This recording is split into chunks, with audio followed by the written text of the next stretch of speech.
Jaguar, a British marque that has really lost its identity. After soaring high in the 60s, like lots of people if you catch my drift, Jaguar was listed on the London Stock Exchange in 1984. They were mere months away from bankruptcy until Ford came about in 1989. Ford brought on a Herculean effort to help the company, spending a cool $2.5 billion in 1989. It started off great as Jaguar captured victories at Daytona and Le Mans, but it would be a false dawn.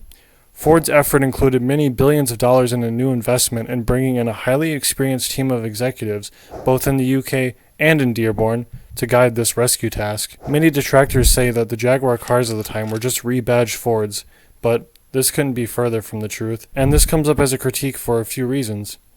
See, in 1999, Jaguar became part of Ford's new premier automotive group, along with Aston Martin, Volvo, and from 2000, Land Rover. Under Ford's ownership, Jaguar expanded its range of products with the launch of the S-Type in 1999 and the X-Type in 2001.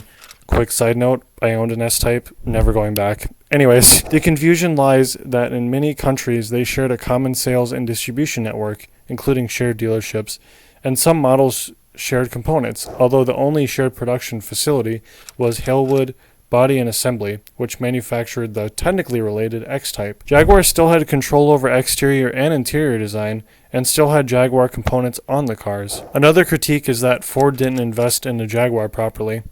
That is completely baseless. Exhibit 1 is the Jaguar XJ40. Jaguar introduced it in 1986, 4 years before Ford took the reins, and it was plagued with issues. Customer complaints quintupled over the previous model, and over 75% of the potential luxury market said that they would not consider buying a Jaguar due to its quality issues. This is only a glimpse of the incredibly poor experience Jaguar customers and dealers had with the XJ40.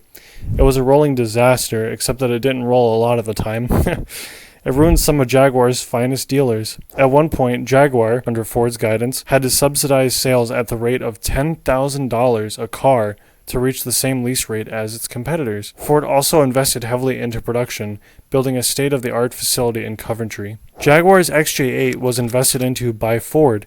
The Ford team in Detroit were convinced that Jaguar should make a small, front-wheel drive sedan early in the 90s, but Jaguar totally disagreed.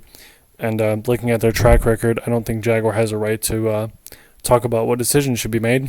The senior Ford executive who argued the case ensured that the final permission to go ahead was requested of COO Alex Trotman. Jaguar's most senior executive in the USA was included in the meeting and given the opportunity to state the Jaguar's position. The project was canceled, but Ford's senior executive continued to support Jaguar. Ford greenlighted a new sports car designed by the Ford team in Detroit. The Coventry design team and board objected, and Ford said F you, reversing the decision and approving the XK8. Ford supplied the financing and resources to develop the AJ V8 engine from scratch. The XK8 was a hit, but by 2004 the writing was on the wall. Ford began cutting production at its Jaguar plants while trying to improve its Land Rover product. That same year it kicked its Jaguar F1 team to the curb, selling out to Red Bull. By this stage, Ford had poured an estimated $17 billion into its luxury car ambitions, with a stream of investment needed to keep the desirable models coming. Then, the great financial crisis put the final nail in the coffin. Ford had never made a profit on Jaguar, and Ford had also agreed to contribute up to $600 million towards pension plans for its workers, unlike companies that shut down their facilities. On June 2, 2008, the sale to Tata Motors was completed at a cost of $2.3 billion, and thus closed the experiment on one of Ford's most ambitious projects.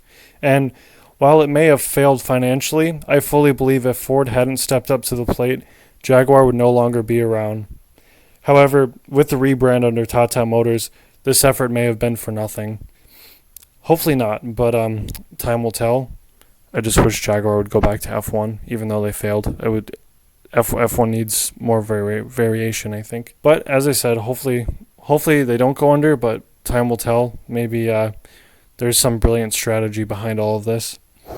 And with that, stay hydrated, take care of yourself and your loved ones, and peace.